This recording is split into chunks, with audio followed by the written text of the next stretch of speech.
চরমোনাই ইউনিয়নের প্রত্যেকটা ছাত্র অবশ্যই ছাত্র আন্দোলন করবে, ইসলামী ছাত্র আন্দোলন করবে, এটাই যুক্তি। কারণ বাংলাদেশ ইসলামী আন্দোলনের ভিত্তি সূচনা হয়েছে চরমোনাই থেকে। এটা তোমাদের গৌরব, এটা তোমাদের গৌরব।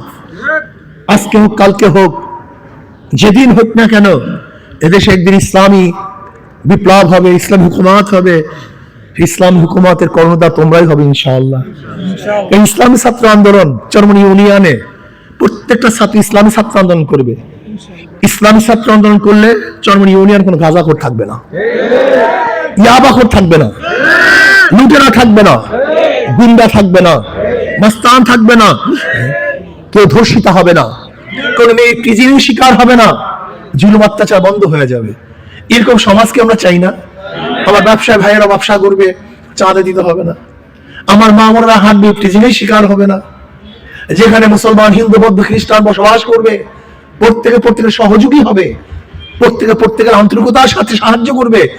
এরকম সমাজকে আমরা চাই না। এর জন্য দরকার ইসলামী ছাত্র আন্দোলন। আজকে থেকে দৃঢ় প্রত্যয় গ্রহণ করে ইনশাআল্লাহ আমরা দাওয়াত দেব। দাওয়াত দিয়ে কমপক্ষে চরমোনাই ইউনিয়নের যারা ছাত্র, মাদ্রাসার হোক, স্কুলের হোক, কলেজ, ইউনিভার্সিটির হোক, প্রত্যেকটা ছেলেকে ইসলামী ছাত্র আন্দোলন অংশগ্রহণ করাতে হবে ইনশাআল্লাহ। এটা হাজির আসুন ইনশাআল্লাহ। ইসলামী ছাত্র আন্দোলনের ছেলেদেরকে বলবো পড়াশোনা করতে হবে, এটা আমার দায়িত্ব। তোমাদের দায়িত্ব পড়াশোনা করা। পড়াশোনার কোনো বিকল্প নেই, পড়াশোনার কোনো বিকল্প নাই। আমি চাই না ইসলামী ছাত্র আন্দোলন ছেলেরা মাগরিবের পর খেলাধুলা করুক, আমি চাই না। ইসলামী ছাত্র আন্দোলন করে ছেলেরা মাগরিবের পর আড্ডা মারুক, এটা আমি চাই না।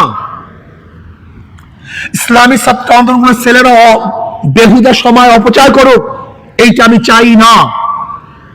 ইসলামী ছাত্র আন্দোলনের ছেলেরা দোকানে, বাজারে আড্ডার মধ্যে লিপ্ত